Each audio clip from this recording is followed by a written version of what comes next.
नमस्कार, TV51च्या या बुलेटिनमध्ये आपलं स्वागत। आपल्या परिसरातील ताज्या बातम्या व चालू घडामोडींचे अपडेट्स आपल्या फोनवर मिळवण्यासाठी TV51च्या YouTube चॅनलला सबस्क्राइब करा।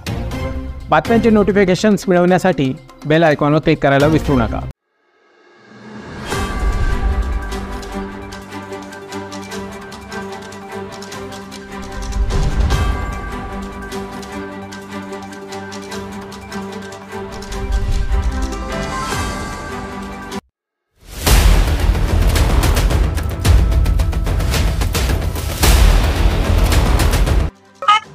आदवई हिरे विद्यमान उपनेते आहेत आणि कोणालाही त्रास किंवा कोणाच्या ईर्ष्या कोणाच्या विरोधामध्ये अशा प्रकारची भूमिका ही मुळीच नाही।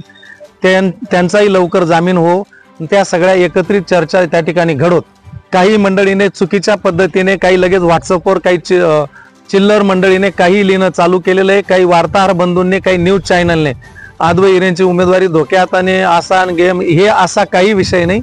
आमच्या मनामध्ये ते उपनेते असून आदर आहे, सन्मान आहे आणि कुठल्याही प्रकारची कोणाच्याही विरोधामध्ये येणे, इच्छा व्यक्त करणं आणि आपल्या कामकाजाच्या जनतेच्या भावना आणि आपण जे कामकाज केलेलं आहे ते प्रत्येकाच्या मुखामध्ये आहे आणि इच्छा व्यक्त करणं हा लोकशाही विषय आहे।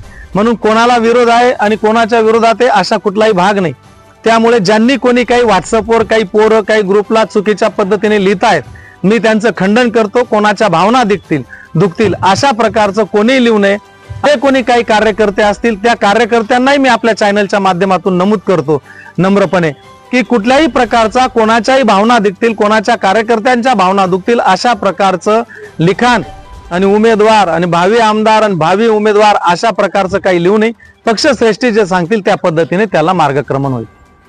गेल्या या 7-8-10 महिन्यामध्ये ज्या काही राजकीय घडामोडी झाल्यात त्या घडामोडीमध्ये आदरणीय सुनीलजी बागुल साहेब असतील, जयंतजी दिंडे असतील, आदरणीय माजी आमदार वसंत गीते असतील, निलेश खासदार विद्यमान खासदार निलेशजी लंके असतील, धुळ्याचे माजी आमदार शरद पाटील असतील, विद्यमान आमदार उदयसिंग राजपूत असतील आणि स्थानिक आपले रामभाऊ मिस्त्री वगैरे ही सगळी मंडळी की काका सक्रिय व्हा आणि तुम्ही कामकाजाला लागा, तुमचं कामकाज चांगलं आहे, पक्षाला अशा चांगल्या कार्यकर्त्याची गरज आहे, अशा प्रकारचं चर्चा चाललेल्या होत्या। घरी सगळे येऊन गेलेत। आदरणीय वसंत गीतेही जाहीर आवाहन करून गेलेत आणि त्या अनुषंगाने त्यांनी वरिष्ठांकडे, पक्षश्रेष्ठींकडे, आदरणीय संजयजी राऊतांकडे आपल्या सगळ्या कामकाजाविषयी त्या ठिकाणी विषय ठेवला आणि त्या विषय ठेवल्याप्रमाणे एक दिवशी भेटायला घेऊन या, मुंबईला जायचं ठरलेलं होतं।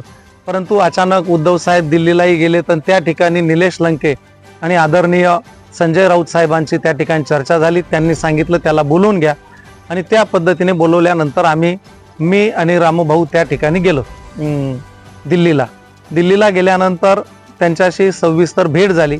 सगळ्या गोष्टींची साधक बाधक चर्चा झाली। मी माझ्या कामकाजाविषयी सांगायला लागलो तर तू तुझं काही कामकाज सांगू नको, तुझ्या बाबतीमध्ये सगळीकडनं चांगल्या गोष्टी कानावर आलेल्या आहेत, तुझं काम चांगलेलं आहे, तू गद्दारी केली नाही, तू आहे त्याच ठिकाणी आहे आणि या सगळ्या जनतेतनं तर अधिकारी वर्गापासून तर लोकप्रतिनिधीपर्यंत वरिष्ठ माजी आजी आमदारांपासून खासदारांपासून तुझ्याविषयीचे रिपोर्ट चांगले आहेत। त्यामुळे तू कामाला लाग। येणाऱ्या काळामध्ये मी त्यांना सांगितलं की मी इच्छुक उमेदवार आहे। त्यांनी सांगितलं की आदवई हिरे साहेब विद्यमान आता ते जेलमध्ये आहेत, त्यांनाही शब्द दिलेला आहे येणाऱ्या काळामध्ये ते बाहेर आलेत की सगळे जबाबदार बसून पक्षश्रेष्ठी आम्ही सगळे चर्चा करून, तुम्ही तालुक्यातनं 2च उमेदवार आहेत आणि या 2 उमेदवारांमध्ये तेढा सुटायला काही अडचण नाही आणि म्हणून येणाऱ्या काळामध्ये जो उमेदवार ठरेल त्या दोघींपैकी एक उमेदवार आपण देऊ। तुम्ही सध्या मालेगावला गेल्यानंतर कामकाजाला लागा।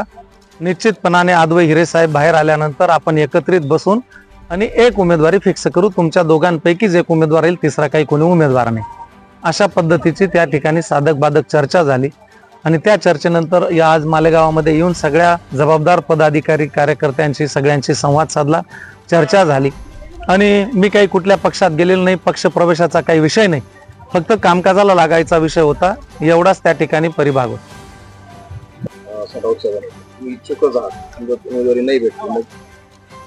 उमेदवारी नाही भेटली, पक्षश्रेष्ठी जो आदेश देतील, जो उमेदवार देतील त्याचा आम्ही सगळे मिळून कामकाज करणार।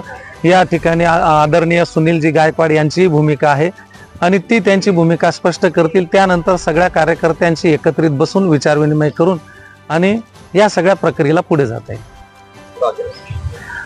वेळेचा अभाव, तातडीने एवढ्या मोठ्या नेत्यांनी जर आपल्याला बोलवलं आणि मग आपण सगळ्यांशी चर्चा करणं, 2-3 दिवस जाणं हे काही योग्य नाही. आणि याच्या अगोदरही वसंत गीते असतील, सुनीलजी बागुल असतील, सगळी ही मंडळी येऊन गेली. मग आपण त्यांना टाळतो आहे किंवा दुर्लक्षित करतोय असा त्या श्रेष्ठींचा अवमान नको व्हायला आणि त्यांच्या शब्दाचा त्या ठिकाणी आदर झाला पाहिजे. त्यामुळे आम्ही तातडीने निघून गेलो.